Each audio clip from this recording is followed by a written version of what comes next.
Monsieur le maire, bienvenue dans C'est-à-dire. Chaque année, la Journée internationale des droits des femmes est un temps fort à Gennevilliers. La ville se mobilise jusqu'au 31 mars, donc c'était sur un mois. Le club sportif multisport gennevillois, le CSMG, a ouvert ses portes aux femmes. Mais est-ce que ces initiatives un peu ponctuelles suffisent-elles à lever les freins qui empêchent encore trop de femmes d'accéder aux pratiques sportives ? Non, malheureusement, il y a encore, d'ailleurs sur l'égalité homme-femme, il y a encore beaucoup à faire, pas que dans le sport. Et malheureusement, on a encore beaucoup de retard, donc il y a encore beaucoup de choses à faire.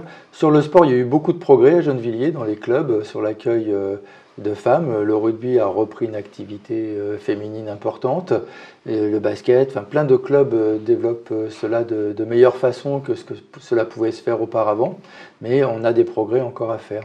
Et pourquoi certaines activités sont ouvertes qu'aux femmes ? Alors, parce que d'abord, des femmes peuvent avoir envie d'être ensemble. Il y a des activités, il ne vous a pas échappé que le sport n'est pas toujours mixte. Et donc, il y a des activités qui se jouent entre femmes. Par exemple, le rugby n'est pas une activité mixte. Et donc, il y a des équipes féminines, il y a des équipes masculines. Et puis, il y a parfois une volonté de se retrouver qu'entre femmes pour pouvoir développer une activité sportive. L'important pour moi, c'est que le maximum de femmes puissent bénéficier d'activités sportives. Alors, au-delà des activités, comment est-ce que la ville s'assure qu'elle fréquente bien ces structures ? Eh ben, on travaille sur les statistiques des clubs déjà, qui nous donnent, d'abord parce qu'on a mis un système à point, plus il y a de femmes, plus la subvention est élevée, ce qui permet aussi d'encourager sur cette activité-là.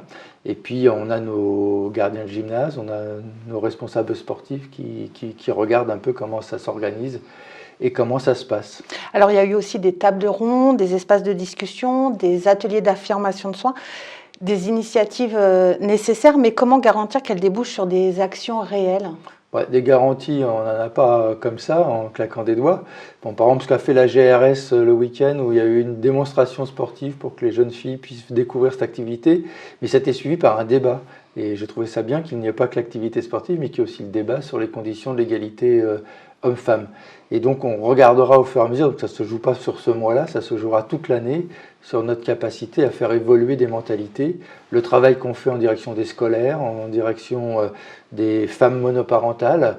Tout ce travail-là que l'on effectue vise à avoir des progrès importants et dans les têtes et dans les actes. Et justement, c'est les paroles échangées lors de ces événements, est-ce que ça influence vos politiques locales ? Oui, ça influence nos politiques locales parce que ça nous pousse à faire mieux.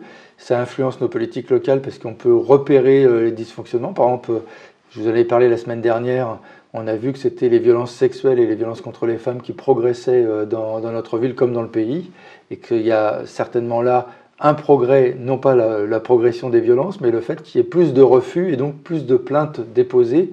Et donc tout ce travail que l'on fait au fur et à mesure fait qu'il y a un refus dans la société qui monte contre les violences faites aux femmes et une volonté de travailler davantage sur l'égalité homme-femme. Alors on n'est pas au bout, on a encore beaucoup de progrès à faire, mais en tout cas j'ai le sentiment qu'il faut qu'on continue à lutter et que ça bouge. Est-ce que ces événements sont fréquentés par les principales concernées ? Pas toujours, donc c'est aussi le deuxième défi, c'est de faire des initiatives et de faire en sorte que les personnes les plus éloignées ou celles qui ont le plus de besoins puissent participer à ces initiatives. C'est pas toujours facile parce que par définition, quand on est écrasé, c'est pas là que l'on passe son temps à participer à des initiatives collectives, à s'émanciper.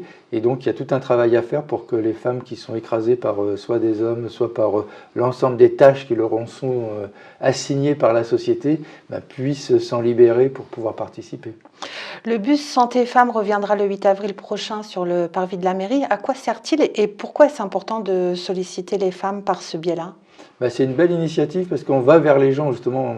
Tout à l'heure, on parlait de la difficulté de faire venir. Face à ça, il faut aussi aller vers les habitantes. Et ça permet, avec ce bus, d'avoir ces activités de prévention, ces rencontres incongrues, puisque dans la rue, il y a des rendez-vous de prix, mais il y a aussi le fait qu'on croise ce bus et que ça donne envie de monter dedans. Et donc ça, c'est vraiment une pratique utile et efficace pour rencontrer des personnes qu'on ne voit jamais. Alors, ce n'est pas la première année. Est-ce que vous avez eu des retours sur les années précédentes ? C'est pour ça qu'on lui a demandé de revenir, c'est parce que les retours étaient positifs, à la fois des personnes qui ont eu la chance de ce contact-là, mais aussi pour nous, on a bien vu que c'était une activité utile dans cette rencontre avec les gens en proximité. On arrête là, on se retrouve la semaine prochaine dans C'est-à-dire.